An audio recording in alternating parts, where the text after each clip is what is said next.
Anabuge oi. Anabuge tibi. Anabuge ya. Anabuge ria. Sasa leo ni siku nyingine tumejipata nchi tena inaendelea vyenye inahuzunisha kiasi. Sisi kama Wakenya wenye tulishaguana, sisi kama Wakenya wenye tulipitisha katiba ya nchi, we feel disgraced, we feel let down by the same leaders that we elected. But today we have decided never to keep quiet, and we are going to talk fluently every day from morning, even afternoon to the evening.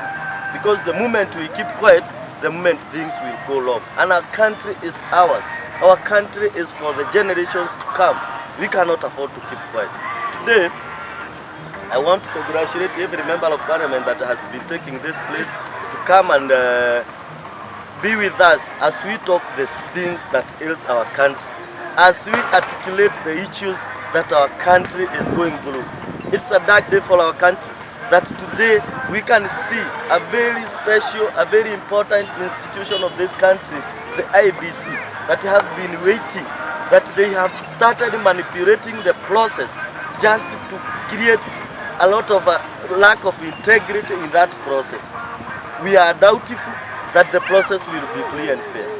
We are doubtful that there is no other big hand that is behind the process.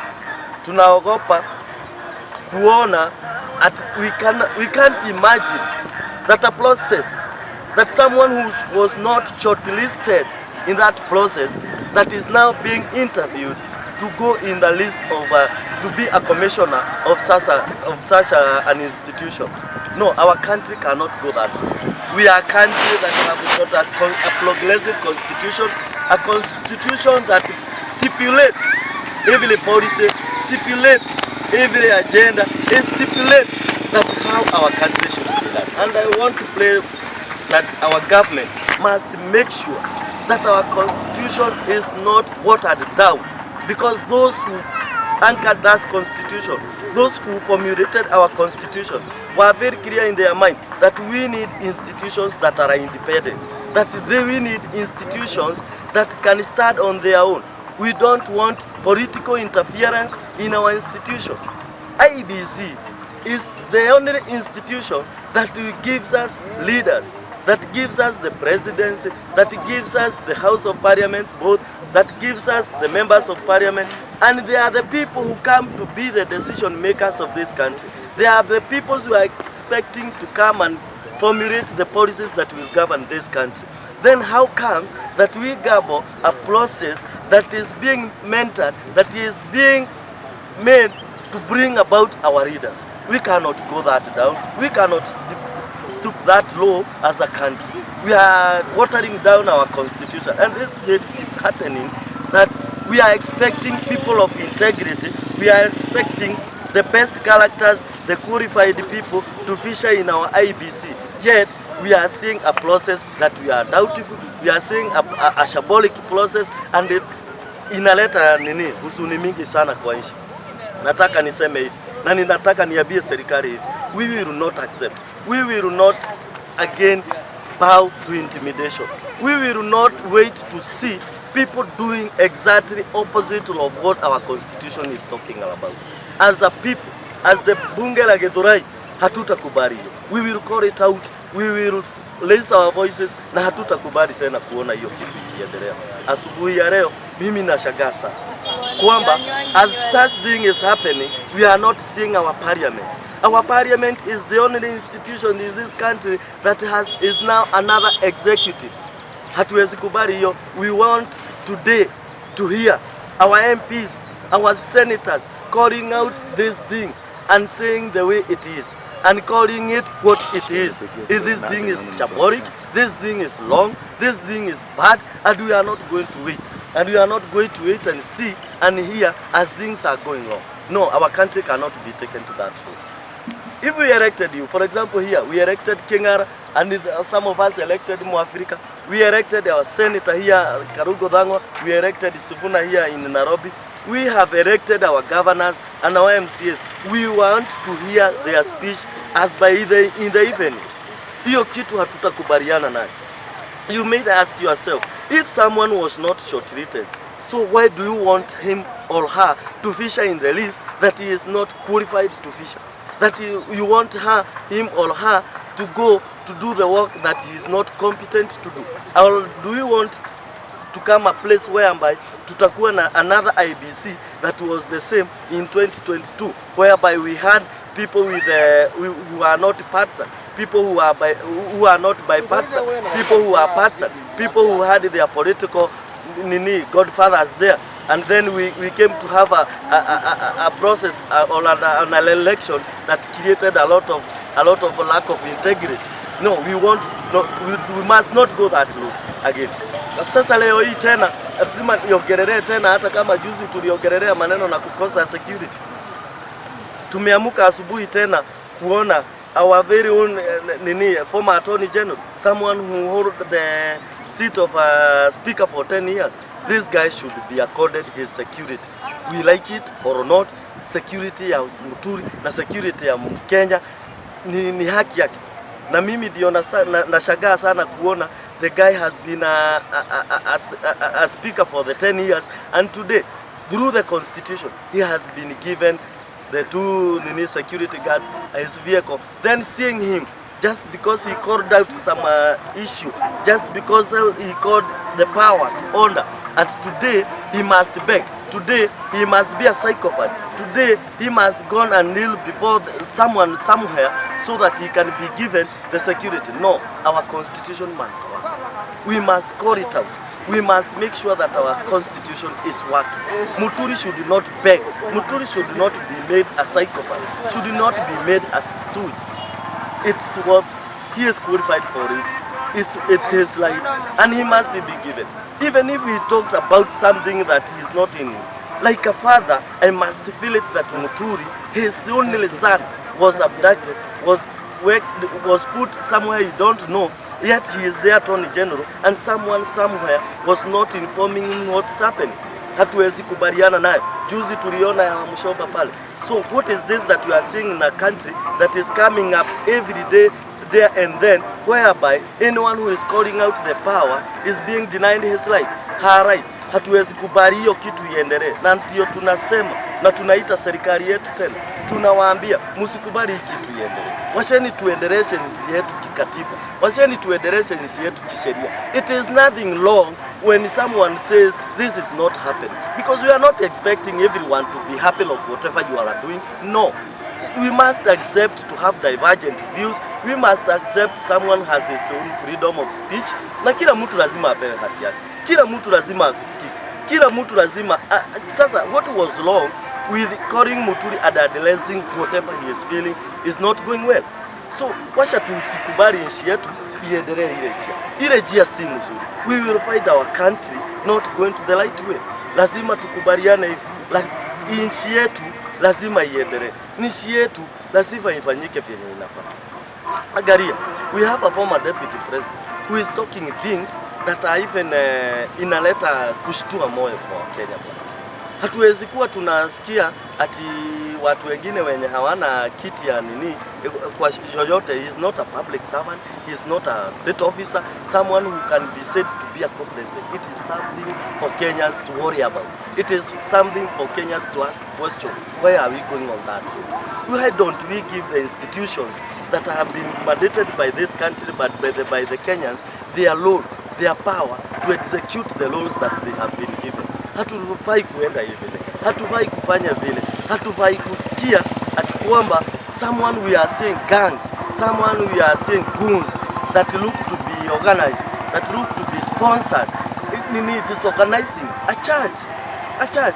Why are you stooping that low? Why are we going that route? Yet we can't see the leaders talking about it. Tunaona mtu kama Kimani Ichung'wah, he is calling it out, but he is a Presbyterian. He must ask questions. He must ask, why are we going that route? That route is wrong. That route, we accept our country to go that route. Haki ya Mungu nasema, tunaendelea vibaya. Na ndio maana mimi nasema, I'm calling out this. Even the church itself, let me just call out the church. Hatujaona ile church ya Presbyterian ikijitokeza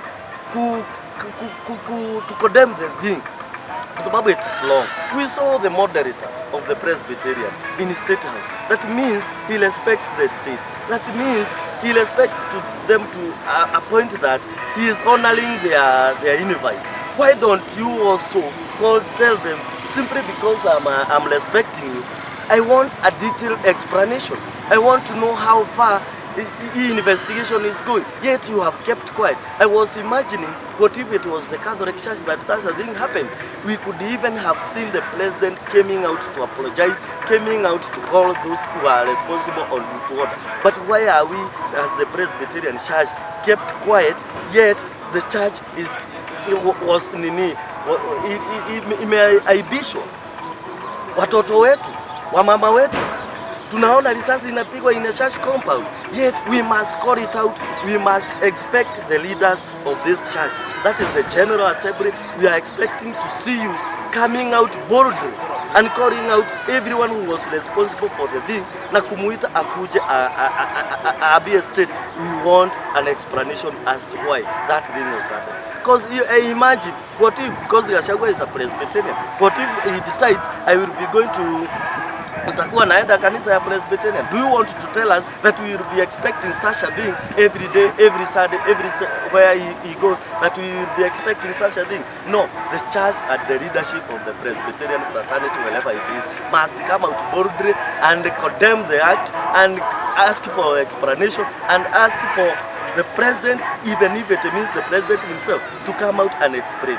No, we also want to expect the president to come out and tell Kenyans what was happening and what is not happening, because we know very clearly that the president himself is a product of the church, and we cannot expect to see you mutating to a point that a church is being humiliated, a church can undergo such a thing, yet you have kept quiet. These were the people that you knelt in those altars, you knelt in those pulpits, and they heard to you, and they bought your manifesto, and they elected you. Why are you kept quiet?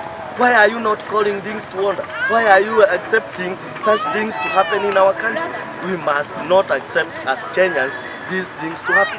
We must not accept Kenyans to give these people a chance to do whatever they are doing. No, our country is a country that is being governed by the law. Our country is a country that must not take everything politically, but we must also accept constitutional to take us to the order. Hii nchi lazima iendelee na vyenye inafaa. Hii kitu ingine lazima tuongelee, as we are talking now this minute. Githurai tumekuja kuona mambo inavyofisha. Any day ukiamuka hakuna stima. Sasa tunajiuliza, what kind of leaders did we elect? What kind of people did we give our mandate to govern us? What kind of people that we are expecting that they go to represent us or they oversight? There is nothing we can, there is no more explanation. Ukienda pande za kahawa stima iko. Ukienda pande ya kutoka Thika Road kuenda pande ya 44 stima iko. Ukienda Kirewa stima iko. What is this that the Githurai people do not have? Ile token mimi nanunua kama mkazi wa Githurai. Ndio token inanunuliwa Ruto. Ndio token inanunuliwa Kahawa. Ndio token inanunuliwa pale Kirewa. So what is this long that Githurai people did to the Kenya power that they juzi hata walipigiwa wakasema Githurai is not emergency. Githurai is not a slum. We are not people of a fewer God. It's not we are second class citizens. We ni wa Kenya kama wale wengine. We are Kenyans like any other. We demand services. We demand Kenya power to come out very strong and explain it to us. Otherwise, we are going to do it in another way that will not be happy. We are calling them out and we will not stop, because we are all going to organize a demonstration that they will tamper with their services. Na hata kama hawatakuja, wakuja hapa wangoe hivi kivyao, so tujue hakuna stima. Kwa sababu hakuna venye tunaweza kuwa tunaona watu wengine wako na stima na sisi hatuna stima. Kwani sisi ni nini hatufanyi? We pay taxes like any other Kenyan. Tukinunua stima si kutupea wanatupea. Na hii monopoly ya Kenya Power must be called out. We want other people to come and venture in this thing. Kwa sababu hatuwezi kubaliana kila siku ati hapa sasa wakazi wa Githurai wameanza kujipanga. Kila mtu hata siku it is like normal. It is like anything else. Like it is like wewe hata stima unaendelea kusahau. Wengine wetu ni kama tumeanza kuonea stima ukienda Nairobi ama ukienda kwenu nyumbani Gishaka. What is this that Githurai people do not have? Kwa sababu hata viongozi wetu, you will never see the MP, you will never see the MCA, you will never see the woman, you will never see the senator, even our governor, you will never see him coming here to address and to tell us what is not going wrong, what is going wrong. They are bringing trouble everywhere. Angalia sasa, watu kama wa supermarket pale wanahesabu hasara anything. You can imagine the magnitude of the loss they are going for a generator to continue running for 24 hours. You can imagine in a digital era, what about the people of the cyber are going through? They are going through hell. What about the other people who are selling in hotels? They are going hell. In clubs, they are going hell. In kinyosis, they are going hell. And yet, someone somewhere is sleeping on the job. And yet, someone somewhere cannot just come out and speak for it. Yet, yeye huyo mtu wa supermarket alishaguana. Sisi wengine wote, hata saa ingine sisi hatuna masimu. Kwa sababu stima ilipotea kama jana ilishinda, hakuna stima siku yote. Kumerara hakuna stima siku yote. Now we don't have even a simple explanation. We can't see even a single leader going to source for explanation from the Kenya power. No, our country cannot go that. Na ndio maana mimi nasema kila siku na nitarudia hii leo. We want Githurai to be a constituency by itself. We have what it takes. Even if it is population, we have more people than any other constituency in this country, than so many constituencies in this country. We have people, we have professionals here, we have any manner of businesses. We are paying, by the way, in all of Kiambu County, I think it's only the Thika town that pays more taxes than Githurai. I think Githurai is the second. So you even wonder, what is this? What are the parameters of people to be given services? What are the parameters for people to be considered? Electricity now is not a luxury thing.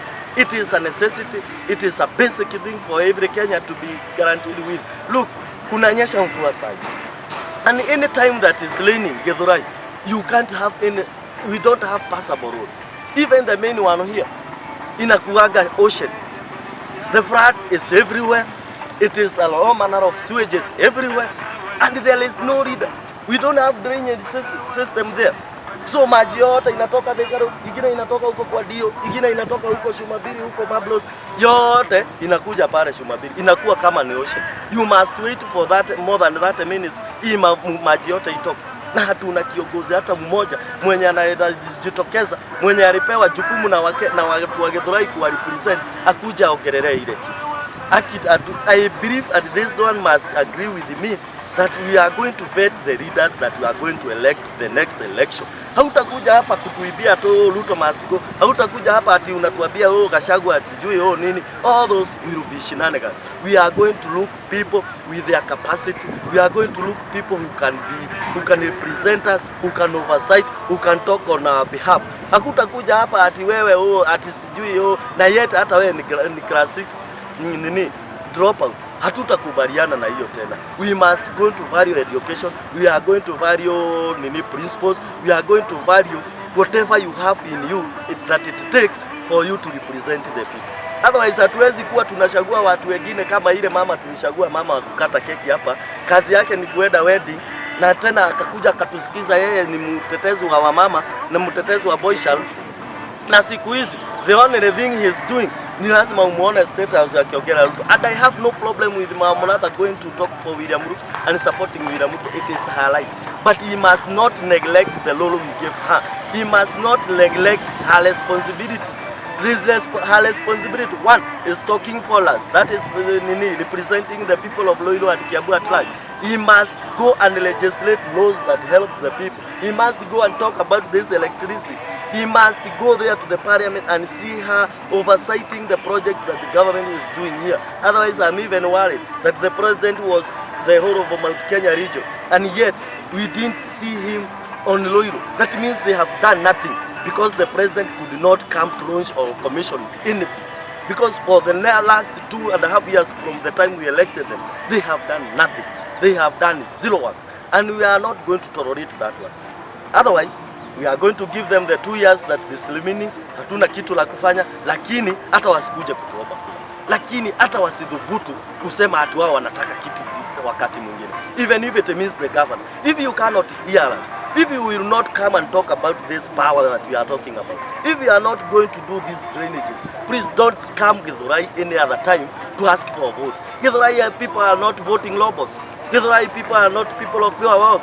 We are Kenyans like any other person.